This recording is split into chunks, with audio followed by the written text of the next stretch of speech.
Bonjour à tous, nous allons voir maintenant comment saint Augustin dans le Contre les académiciens va avancer l'existence d'un certain nombre de certitudes, de représentations que même un sceptique ne pourrait pas réfuter et auxquelles il serait condamné à donner son assentiment. Ces représentations seraient donc certaines et seraient donc un argument décisif pour réfuter l'époquet universel ou quasi universel prôné par les sceptiques académiciens. Nous situons donc dans le deuxième livre du Contre les académiciens, donc des paragraphes 22 au paragraphe 29. Tout d'abord, il s'agit de déterminer quelle est la position sceptique contre laquelle saint Augustin argumente. C'est ce qu'il fait au paragraphe 22. Les académiciens énoncent deux axiomes. Nous nous proposons, dans la mesure de nos forces, de les attaquer, à savoir, on ne peut rien percevoir, nihil posse percipi, et, deuxième axiome, il ne faut donner son assentiment à rien, nihil re debere assentiri.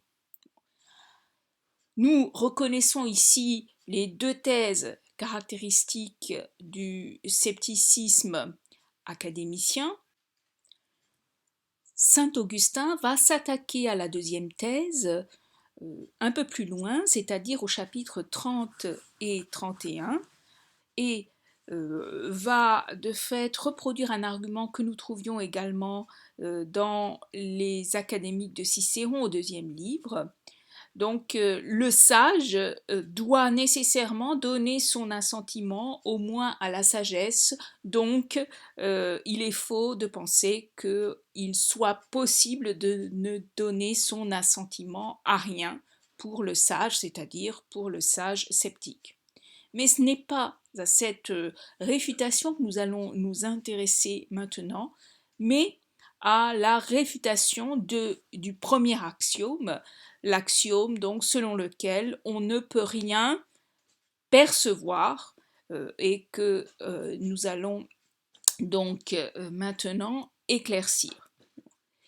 Ici, saint Augustin est tout à fait dépendant du discours de Cicéron au livre 2 des académiques et de l'exposé que Cicéron fait de la position sceptique, de la position qu'il revendique pour lui-même, puisqu'il se présente comme un sceptique académicien, et il la résume ainsi, par exemple, au paragraphe 83, il la résume donc à partir de quatre prémices qui, toutes quatre associées, mènent à une conclusion.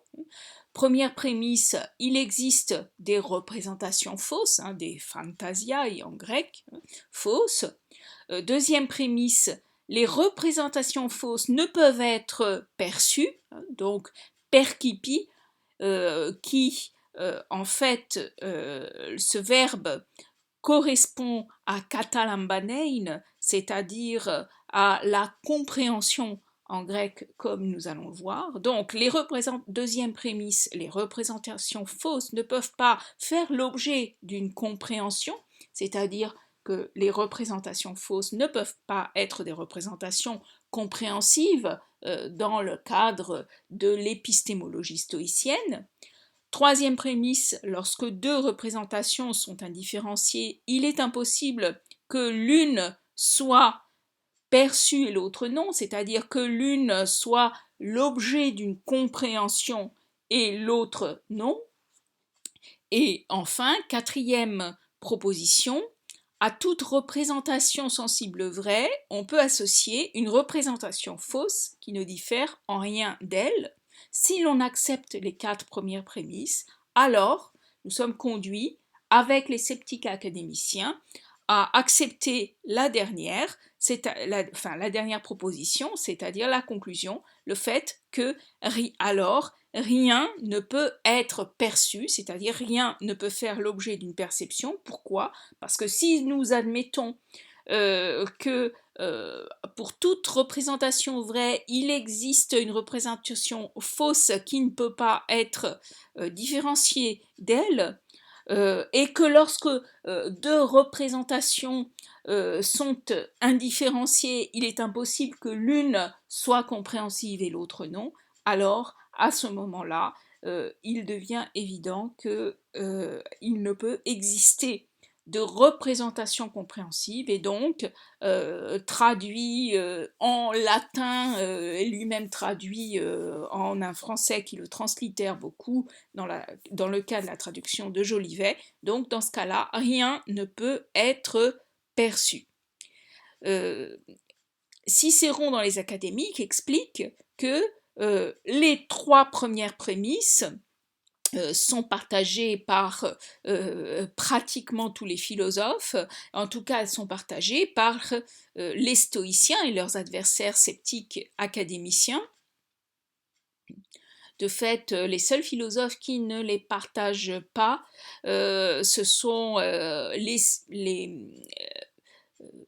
épicuriens, qui, eux, estiment que toutes les représentations sensibles sont vraies, donc ils ne partagent pas la première prémisse. Bon. Donc, les sceptiques et leurs principaux adversaires partagent les trois premières prémisses, et ce qui va différencier donc, les stoïciens des sceptiques, eh bien, c'est l'admission ou le rejet de la quatrième prémisse. La quatrième prémisse, à toute représentation sensible vraie, on peut associer une représentation fausse qui ne diffère en rien d'elle, qui n'est subjectivement pas différenciable. Donc c'est ce que nous avions déjà vu avec les arguments avancés notamment par Carnéade, que sont les arguments des hallucinations ou les arguments des jumeaux, des indiscernables. Donc, avant de continuer, il est important pour pouvoir comprendre le texte d'Augustin, de comprendre d'où vient son vocabulaire, puisqu'il traduit, il est en train de transmettre en latin des doctrines qui ont été élaborées en grec, et ceci à travers évidemment Cicéron. Donc ici, nous avons une petite précision qu'il est vraiment impossible d'ignorer parce que sinon le texte devient incompréhensible. Donc lorsque nous avons percipi ou comprehendi en latin, qui sont traduits en français par saisi dans d'autres traductions, ou perçu ici dans la traduction Jolivet, c'est-à-dire que oui, percipi est traduit par perçu, et comprehendi, mais je me demande même si comprehendi n'est pas une fois même, là aussi, traduit par perçu, alors que, en suivant une logique de translittération, on devrait le traduire par compris. Mais en tout cas, il est important de voir que ces deux termes latins correspondent à la même famille en grec. C'est tout ce qui est de l'ordre de la compréhension, de la catalepsis, donc qu'il s'agisse de l'adjectif, qu'il s'agisse du nom, ou qu'il s'agisse du verbe, mais le verbe catalambanein, donc qui signifie au sens propre comprendre.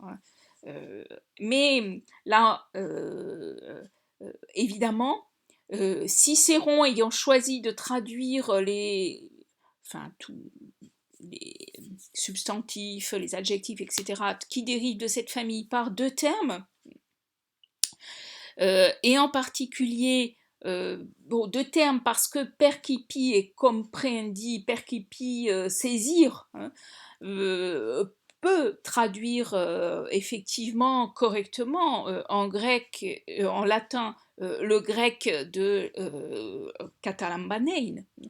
Mais néanmoins, ensuite, étant donné l'histoire de la philosophie donc ultérieure, évidemment, pour nous, lorsque l'on translittère simplement percipi en perçu, ça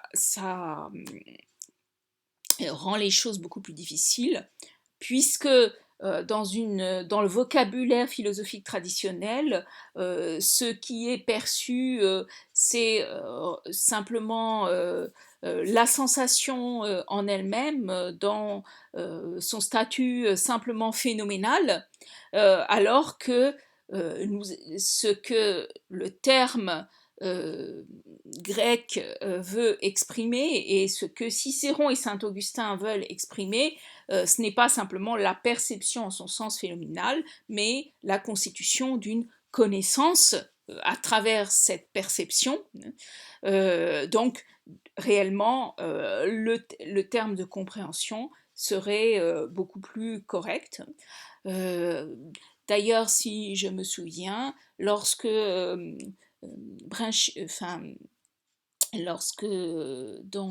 Longsedley, ensuite traduit en français par Brunswick-Pellegrin dans les philosophes hellénistiques, traduisent les termes de la famille catalepsie, de la famille Catalambanei, catalepsis, catalecton, etc. Ceux-ci traduisent par cognitif. Ils traduisent Fantasia catalepticae par donc, si je me souviens bien, impression cognitive. Donc là, ça va peut-être un petit peu trop loin, même si au niveau du sens de ce que veulent dire les stoïciens, c'est tout à fait correct.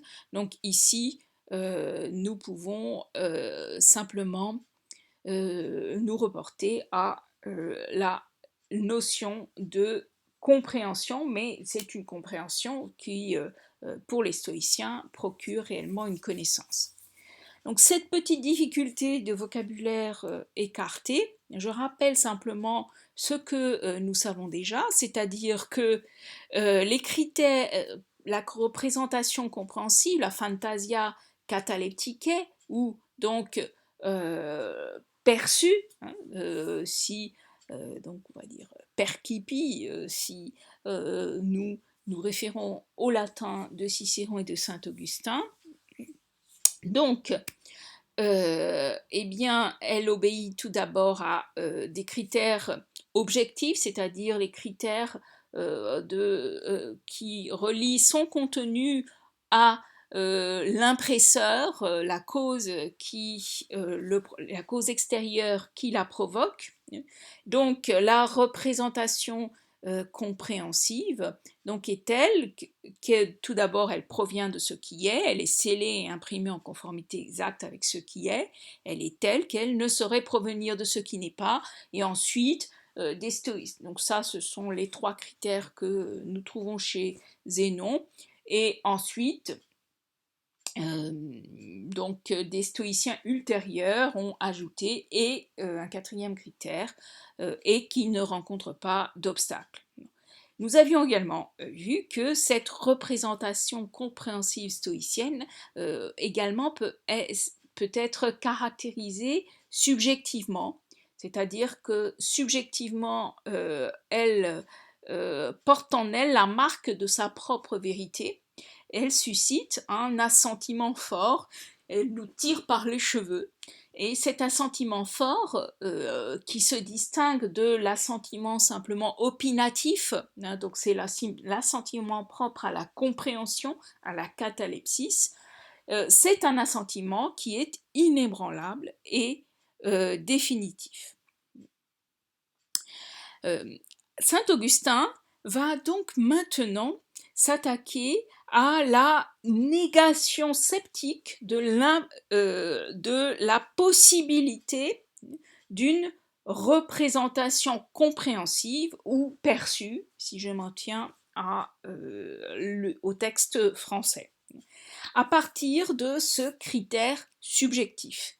C'est ce critère subjectif de la production d'un assentiment fort, un assentiment définitif, qui va contribuer à formuler la question de la connaissance à partir de la problématique de la certitude.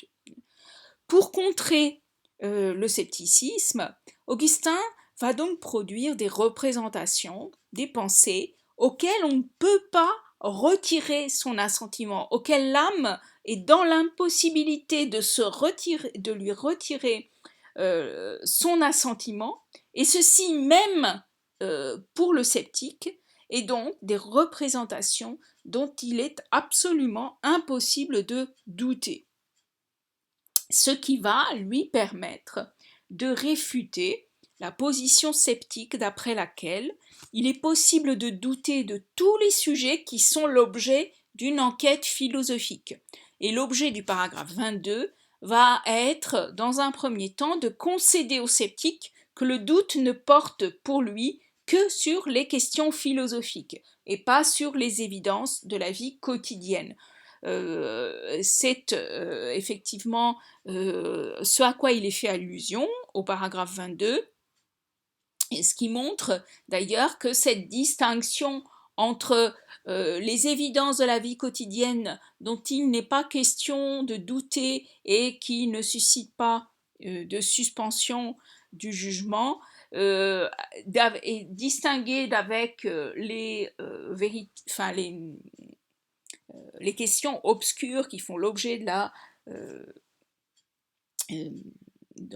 la recherche philosophique et qui, elles, sont l'objet d'une époquée. Nous voyons que cette distinction existait déjà dans le scepticisme académicien, et que finalement, celle que nous retrouvons ensuite chez Sextus n'est que le reflet donc, de ce qui était déjà acquis au sein de l'Académie, avant que le scepticisme néo-pyrrhonien, se détachant du scepticisme académicien, se constitue avec son identité propre.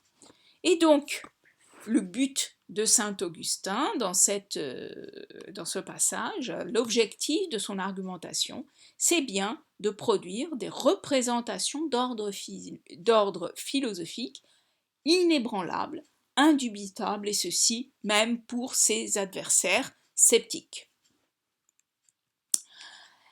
Alors, quelles sont ces représentations ? Saint Augustin, tout en n'étant pas véritablement systématique, cherche comme fil directeur de passer en revue les différentes parties de la philosophie, et ceci, donc les parties de la philosophie dans leur distinction traditionnelle depuis au moins les stoïciens, c'est-à-dire la physique, l'éthique et la dialectique. Donc il commence par la physique, et ceci donc au paragraphe 23. Et c'est au paragraphe 23 qu'il va distinguer un certain nombre de propositions qui, pour lui, donc, sont telles qu'il ne peut pas en douter, et il estime que un partenaire sceptique qui soutiendrait le scepticisme académicien, de fait, en gros, il s'adresse de façon imaginaire à son maître Cicéron, eh bien, un tel partenaire sceptique ne pourrait pas lui-même en douter. Donc, ces propositions, telles qu'on peut les dégager de ce passage, sont les suivantes. Tout d'abord, première proposition, il y a ou bien un seul monde, ou bien plus d'un monde, ou plusieurs. Et ensuite, s'il y en a plus d'un, les mondes sont soit en nombre fini, soit en nombre infini. Troisième proposition, l'organisation du monde provient soit de la nature des corps, soit de la providence. Quatrième proposition, le monde soit n'a pas commencé d'exister et ne cessera pas d'exister, soit a commencé d'exister et ne cessera pas d'exister, soit n'a pas commencé d'exister et cessera d'exister, soit a commencé d'exister et cessera d'exister. Et ensuite, saint Augustin estime qu'il y a beaucoup d'autres vérités du même ordre dont même dont lui ne peut absolument pas douter, qui sont tout à fait incontestables et dont un partenaire ou un adversaire sceptique ne pourrait pas lui-même douter. Alors, si nous analysons ces vérités donc physiques ou qui sont censées relever de la physique en tant que discipline de la philosophie de l'Antiquité, dans l'Antiquité, dans sa compréhension antique évidemment, eh bien d'abord nous pouvons remarquer que ce sont des vérités dont le contenu est une proposition complexe. En effet, il ne s'agit pas de propositions simples, mais de propositions complexes qui sont soit des disjonctions exhaustives, eh bien, la plus claire, la plus évidente, c'est la dernière, la quatrième. C'est une disjonction qui évoque absolument toutes les possibilités concernant le temps. Le temps est soit infini dans les deux directions, soit limité dans les deux directions, soit infini vers le passé, limité vers l'avenir, soit fini vers le passé, limité vers l'avenir. Donc effectivement, là, ici, nous sommes dans le cadre d'une disjonction dont on peut clairement dire qu'elle est exhaustive.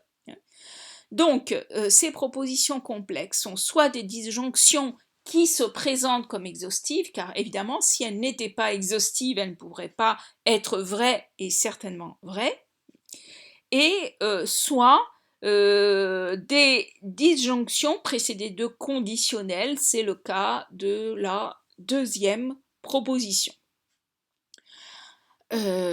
Alors, ensuite, lorsque nous analysons philosophiquement ces différentes propositions, nous pouvons nous demander s'il s'agit réellement de vérités appartenant à la physique comme discipline. Par exemple, si nous considérons les propositions 2 et 4, nous voyons qu'elles ont pour objet la quantité, soit la quantité du monde ou des mondes, y en a-t-il un, ou donc y en a-t-il un ou plusieurs, s'il y en a plusieurs, combien, etc. Donc il s'agit bien d'une question de quantité. Soit la quatrième considère la quantité du temps. Le temps est-il fini ou infini est-il limité dans un sens ou dans l'autre, etc. Donc nous pourrions dire que ces disjonctions, bien qu'elles s'appliquent à des réalités physiques, sont plus des disjonctions d'ordre mathématique, puisque elles évaluent la quantité que rigoureusement physique. Mais on voit bien que pour Saint-Augustin, il suffit que ce soit des disjonctions exhaustives qui portent sur des questions qui sont traditionnellement étudiées en physique pour que, pour lui, cela apparaisse comme des vérités physiques. Ensuite, si nous prenons la première de ces disjonctions, Dutton, dans Augustine and Academic Scepticism, ouvrage paru en 2016 qui se trouve dans la bibliographie que j'ai déjà évoquée. Donc, Dutton analyse la première proposition comme une disjonction d'ordre purement logique. Mais en fait, nous voyons que ce n'est pas réellement le cas. Car si nous avions une disjonction d'ordre purement logique, cela donnerait soit il y a un monde, soit il n'est soit il est vrai qu'il y a un monde unique, soit il n'est pas vrai qu'il y ait un monde unique. Mais il n'est pas vrai qu'il y ait un monde unique. En soi, cela entraîne une autre disjonction, c'est-à-dire que ça veut dire soit il n'y a pas de monde, soit il y a plusieurs mondes. Donc si nous avions une disjonction d'ordre purement logique, eh bien, en fin de compte, nous aurions une disjonction entre trois propositions. Soit il n'y a pas de monde, soit il y a un monde unique, soit il y a plusieurs mondes. Or, saint Augustin, dans sa première certitude, hein, qui est ici évoquée, hein, soit il y a un seul monde, soit il y en a plus d'un, eh bien, n'envisage pas ou n'inclut pas dans sa disjonction la possibilité de l'inexistence du monde. Bon, alors pourquoi? Tout simplement parce que l'existence du monde, eh bien, c'est une vérité. C'est une vérité que d'ailleurs saint Augustin va évoquer de façon assez pertinente contre les sceptiques de son temps. En tout cas, l'existence du monde, nous pourrions considérer que c'est une vérité empirique, et donc à ce titre, constatée par bien la sensation, et donc à ce titre, c'est bien une vérité d'ordre physique et pas simplement, et donc ce qui veut dire que la première disjonction n'est pas une disjonction, ce n'est pas une sorte de tautologie logique, non, c'est bien, on peut dire, une disjonction qui est d'ordre physique, qui prend appui sur l'existence du monde. Et enfin, si nous nous penchons sur la troisième disjonction, l'organisation du monde provient soit de la nature des corps, soit de la providence. Eh bien, si on la considère en elle-même, on voit bien que en soi, elle n'est pas exhaustive. Et donc, de fait, elle est fausse. Pourquoi? Parce que l'organisation du monde pourrait être due, par exemple, à une divinité non providentielle, par exemple, à un mauvais démiurge.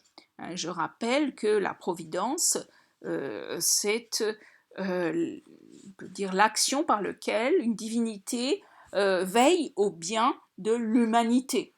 Mais nous pourrions tout à fait concevoir, ou en tout cas tout à fait poser de façon cohérente la question de savoir si le monde soit donc est ordonné par les lois de la nature, soit par une divinité providentielle, soit par une ou plusieurs divinités non providentielles.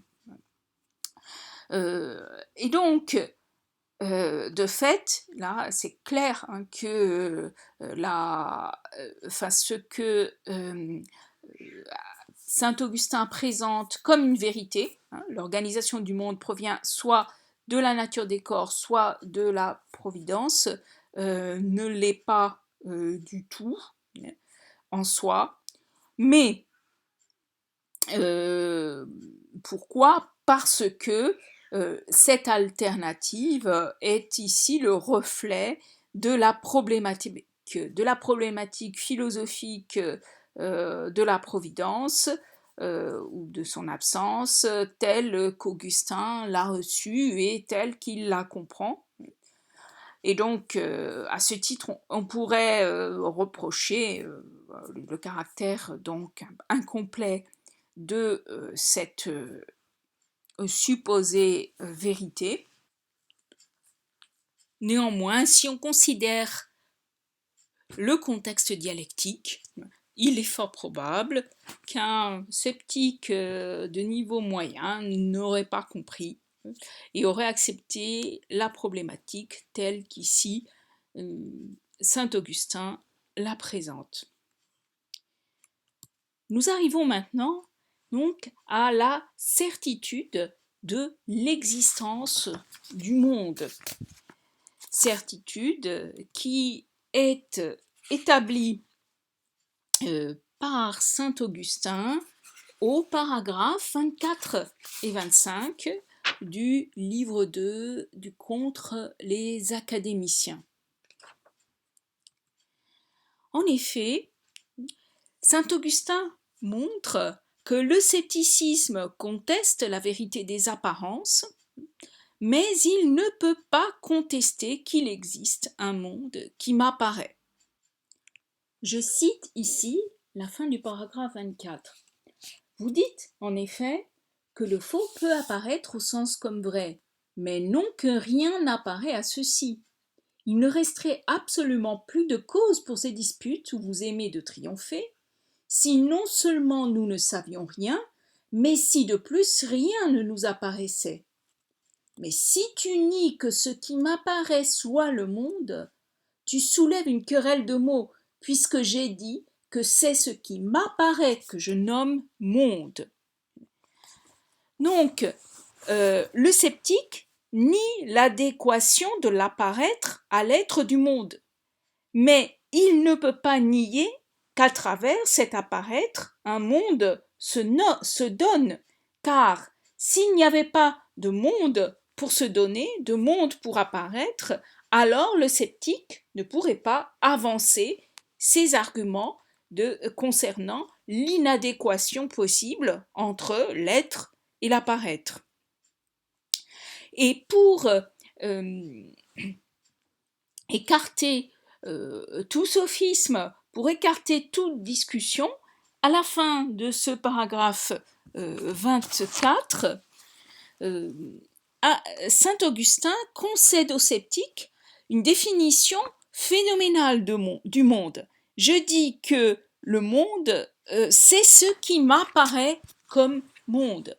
Il suffit que quelque chose se donne pour que ce qui se donne à moi à travers l'apparaître soit ce que je nomme monde et soit ce qui est considéré comme le monde.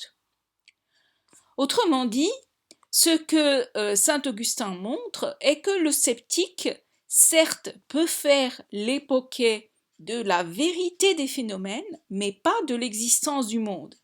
Il ne peut pas mettre l'existence du monde entre parenthèses, car il ne peut pas douter de la vérité des apparences que s'il leur suppose un corrélat ontologique qui est censé être la norme inatteignable de leur vérité et de l'existence duquel donc il ne peut pas douter, même s'il pense ne pas pouvoir le connaître.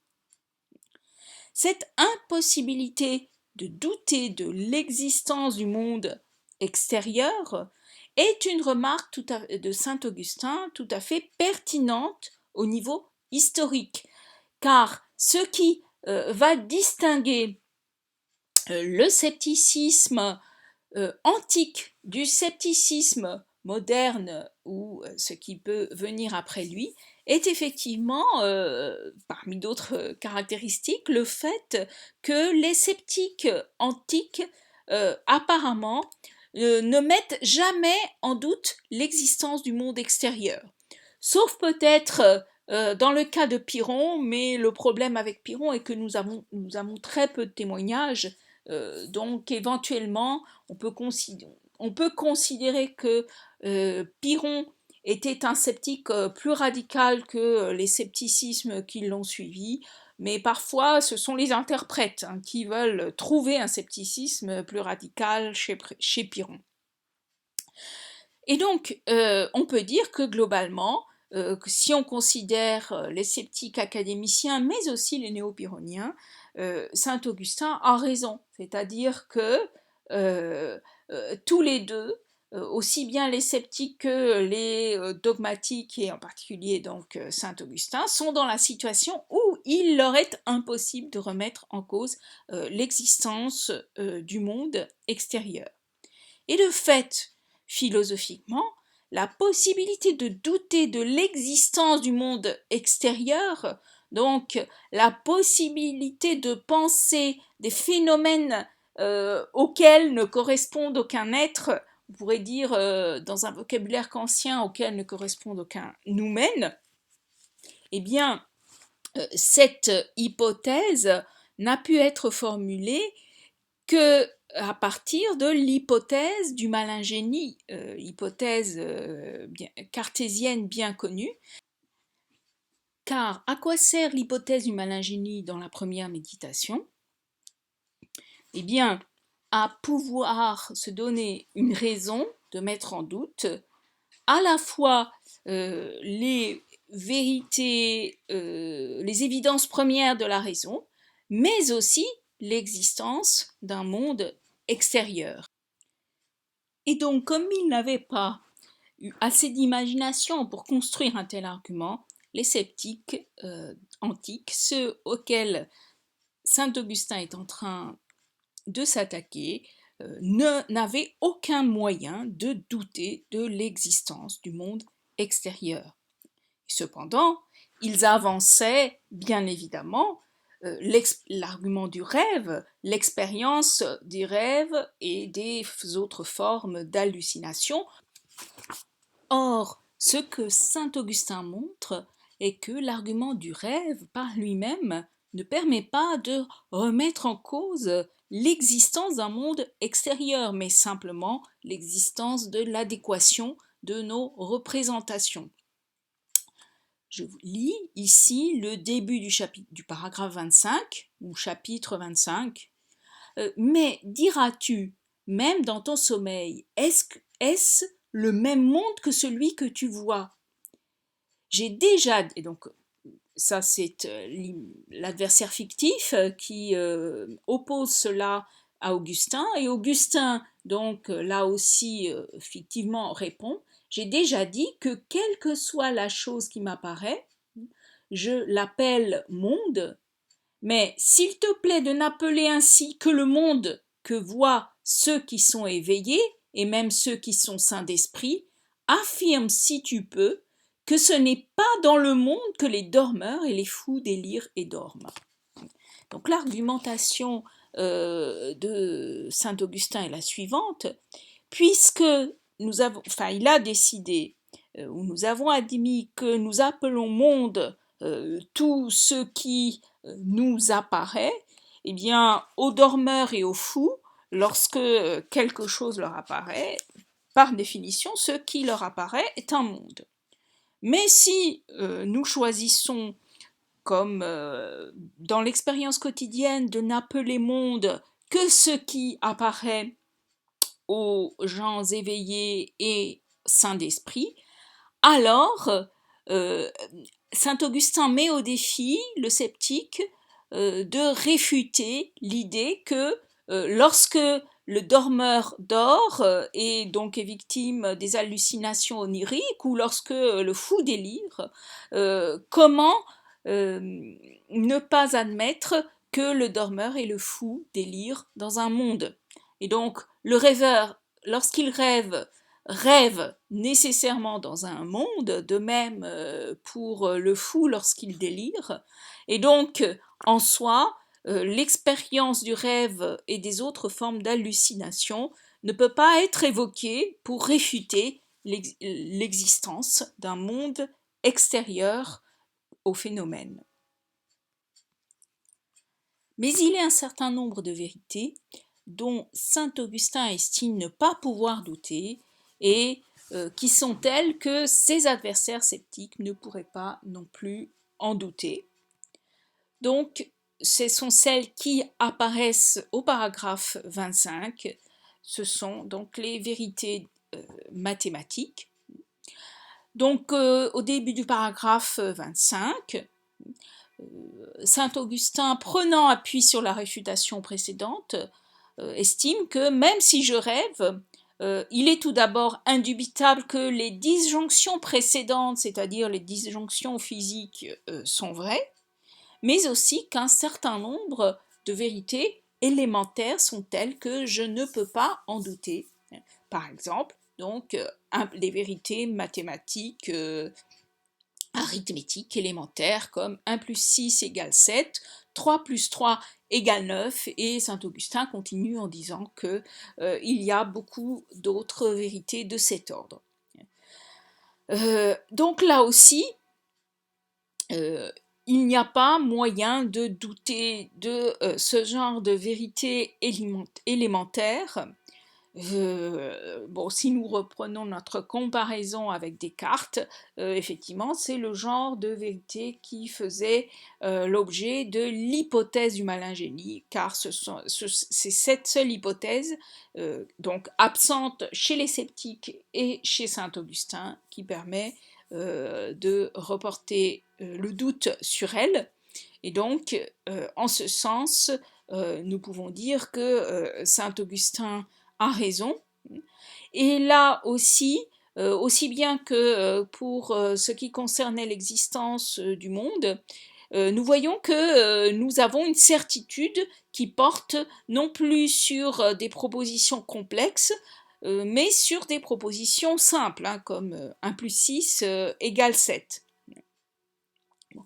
Cependant, peut-être saint Augustin n'est-il pas au courant de l'existence d'arguments assez complexes qui vont par exemple être développés par Sextus Empiricus dans Contre les mathématiciens, et qui vont chercher à remettre en cause donc un certain nombre de principes, même arithmétiques de base.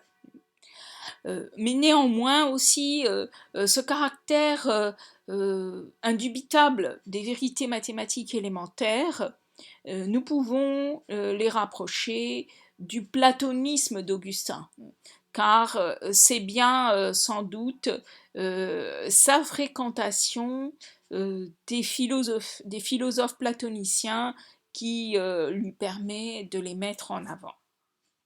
Enfin, nous passons à un autre type de certitude ou de vérité que nous pourrions appeler les vérités phénoménales, qui apparaissent au paragraphe 26. C'est dans ce paragraphe que saint Augustin avance que l'assentiment au phénomène subjectif en tant que tel ne peut pas faire l'objet de doute, même pour le sceptique. Je vais lire ici la fin de la page 163 de la traduction de la bibliothèque augustinienne. Cependant, dira quelqu'un, je me trompe si je donne mon assentiment. Que ton assentiment ne dépasse pas la persuasion où tu es que la chose t'apparaît ainsi, et tu ne seras pas trompé, car je ne vois pas comment l'académicien pourra réfuter celui qui dit « Je sais que cela m'apparaît blanc, je sais que cela charme mon oreille, je sais que j'ai du plaisir à respirer cette odeur, je sais que cela est doux au goût, je sais que pour moi cela est froid, etc. » Donc, saint Augustin poursuit ensuite dans cette lancée. Alors, cet argument, hein, c'est-à-dire que certes, je peux mettre en doute le fait que mes sensations ou n'importe quel phénomène correspondent à la cause qui le produit, à la cause extérieure qui le produit. Je peux tout à fait donc mettre en doute, en suivant une argumentation sceptique, la vérité des phénomènes, mais je ne peux pas remettre en doute l'existence du phénomène lui-même en tant que vécu subjectif. Mais donc c'est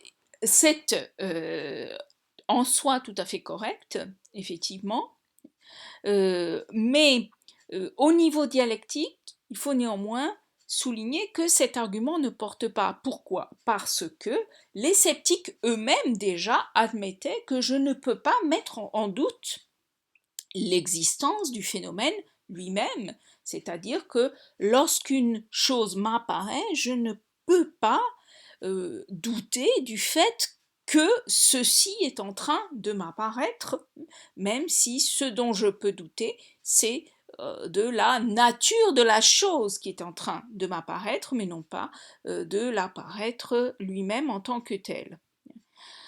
Par exemple, Cicéron, au paragraphe 32 du livre 2 des Académiques, enfin de notre livre 2 des académiques, avait rappelé la distinction sceptique entre ce qui est évident et ce qui est insaisissable.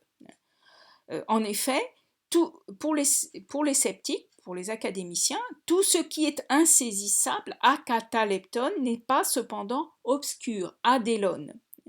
En effet, le phénomène en tant que tel, donc le phénomène en tant que vécu simplement subjectif, fait partie des choses simplement évidentes. Et donc, dans la mesure où ces choses sont évidentes, elles ne sont pas susceptibles d'époquet, de suspension du jugement. Par contre, l'être cause du phénomène, lui, au contraire, fait partie de ce qui est akatalepton, c'est-à-dire de ce qui est insaisissable. Et en tant que tel, il pourra faire l'objet de l'époquet. Donc, saint Augustin a parfaitement raison de dire que l'époquet ne peut pas se porter sur le phénomène en tant que tel, sur le phénomène en tant que vécu subjectif. Cependant, il a tort de penser que cet argument puisse ébranler ses adversaires, c'est-à-dire les sceptiques académiciens, car c'est une chose qu'ils admettaient parfaitement et qui ne remet pas du tout en cause l'époquet telle qu'eux-mêmes la concevaient. Donc, comme nous disions, saint Augustin passe plus ou moins en revue les différentes parties de la philosophie et donc cette revue qu'il reprend à présent après l'avoir un petit peu interrompue. Et donc nous arrivons maintenant à la partie éthique, donc aux certitudes éthiques qui sont évoquées au paragraphe 27. Ces certitudes sont les suivantes. Le bonheur ou bien existe ou bien n'existe pas. Et ensuite, s'il existe, il est soit dans l'âme, soit dans le corps, soit dans l'un et l'autre. Lorsque nous prenons donc la première proposition, donc nous voyons que nous retrouvons des propositions complexes, des disjonctions ou des disjonctions précédées de conditionnels.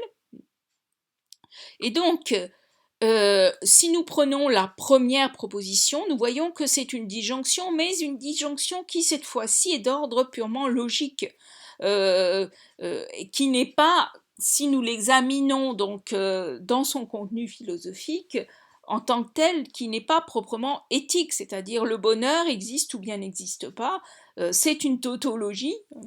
Nous pourrions prendre n'importe quel autre sujet, je ne sais pas, le ciel existe ou n'existe pas, n'importe quel autre sujet, dans n'importe quel autre domaine, et produire une disjonction vraie et toujours vraie de cet ordre, c'est-à-dire constituée d'une affirmation et d'une négation.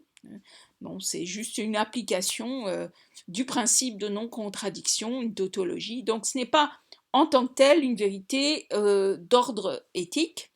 Ensuite, si nous prenons la deuxième proposition, là nous voyons que c'est une façon, c'est issu aussi historiquement d'une façon de poser la question du bonheur et à partir du dualisme entre l'âme et du corps, et même c'est une façon de poser la question du bonheur qui n'est pas très satisfaisante, je dirais même historiquement pour l'époque, parce que si le bonheur existe, il est dans l'âme ou dans le corps. De fait, le bonheur, c'est toujours le bonheur de l'âme. C'est un état de l'âme, donc déjà, je dirais que ce n'est pas très bien exprimé. Bon, mais peu importe.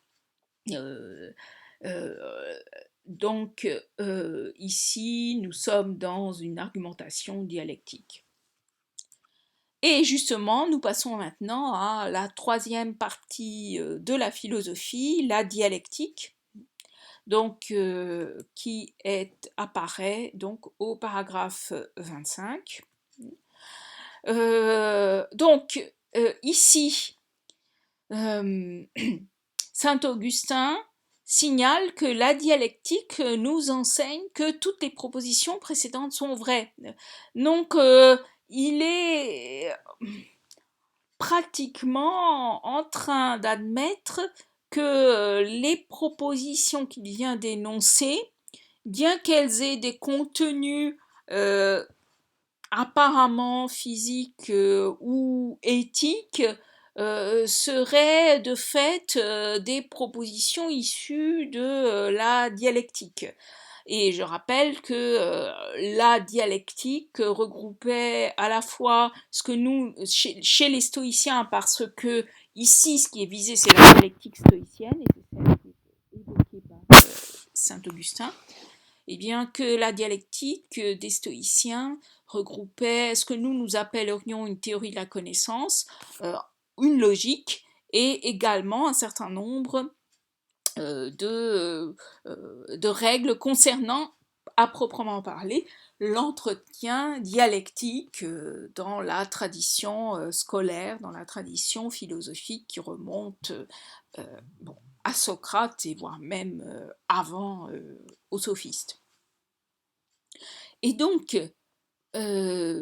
ici, nous voyons que saint Augustin comprend bien que ces disjonctions qu'il vient de mettre en avant, ce sont des disjonctions qui prennent pour objet des problèmes qui peuvent être des problèmes physiques ou des problèmes éthiques, mais la vérité de ces disjonctions est donnée par la dialectique, donc ce que nous dirions, elle est d'ordre logique plus que physique ou éthique.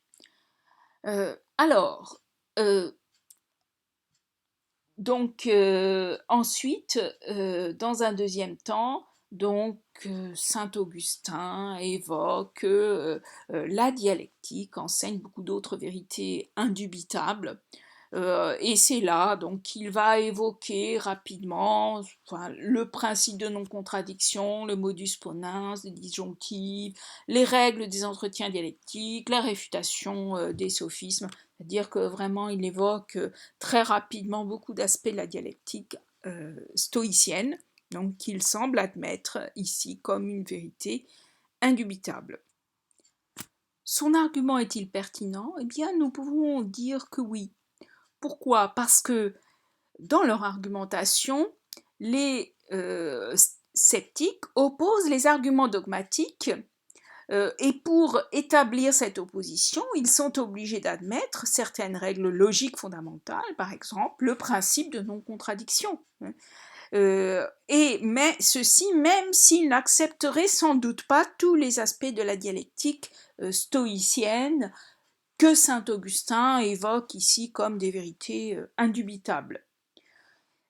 Nécessairement, le scepticisme s'appuie sur le désaccord des philosophes entre eux et des philosophies entre elles. Or, ce désaccord ne peut exister, ne peut s'établir qu'à l'intérieur des cadres généraux de la dialectique. Ces cadres généraux qui sont au fondement de la recherche de tous les philosophes, que ces philosophes soient dogmatiques ou qu'ils soient sceptiques. Le temps est venu d'opérer un petit bilan de l'argumentation augustinienne dans ces passages. Même si certaines certitudes avancées sont moins convaincantes que d'autres avec les limitations que nous avons pu dégager, saint Augustin avance ici une argumentation qui personnellement me semble beaucoup plus pertinente dans sa façon de combattre le scepticisme académicien. Il présente donc le fait qu'un certain nombre de propositions se présentent comme vraies à notre esprit et entraînent un assentiment dont on ne peut se dédire, c'est-à-dire que certaines représentations ou certaines propositions admettent toutes les caractéristiques subjectives de la représentation compréhensive stoïcienne, qui se traduit ici dans notre texte par perception. Dans tout ce que nous avons vu, nous pouvons mettre en avant tout d'abord les principes logiques fondamentaux, comme le principe de non-contradiction, les vérités mathématiques élémentaires, l'existence du monde extérieur ou l'existence d'au moins un monde extérieur et l'existence des phénomènes vécus en tant que tels. Ce sont des représentations ou des propositions dont même un sceptique ne pourrait pas douter. Mais en quoi est-ce une réfutation du scepticisme?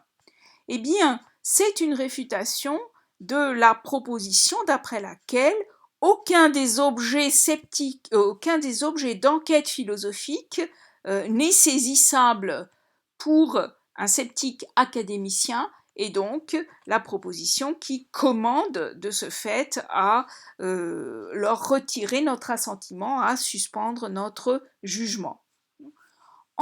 Et donc, si on estime que saint Augustin a bien mis en avant un certain nombre de propositions d'ordre philosophique dont il est impossible de douter, par exemple, ce qui semble assez convaincant et original, l'existence du monde extérieur, ou la question de la validité des principes logiques fondamentaux, là nous avons ici effectivement un certain nombre de propositions qu'il est très difficile, ou en tout cas pour lesquelles ça représenterait un défi considérable pour un philosophe académicien de réfuter ou de trouver un argument qui lui permettrait de suspendre son jugement à leur propos. Cependant, si nous considérons la question à un niveau philosophique très général, en soi, cela n'invalide pas la possibilité de tout scepticisme. C'est-à-dire que, bien évidemment, on pourrait concevoir qu'un scepticisme se construise tout en prenant pour acquis le fait que celui-ci ne peut se construire que sur le fond d'un certain nombre de vérités incontestables. Mais néanmoins, l'argumentation augustinienne pose un sérieux défi aux sceptiques académiciens, et de plus un défi original que l'on ne trouve pas dans les arguments de Lucullus au livre 2 des académiques de Cicéron. Et donc, en ce sens, nous pouvons dire que saint Augustin fait œuvre de nouveauté.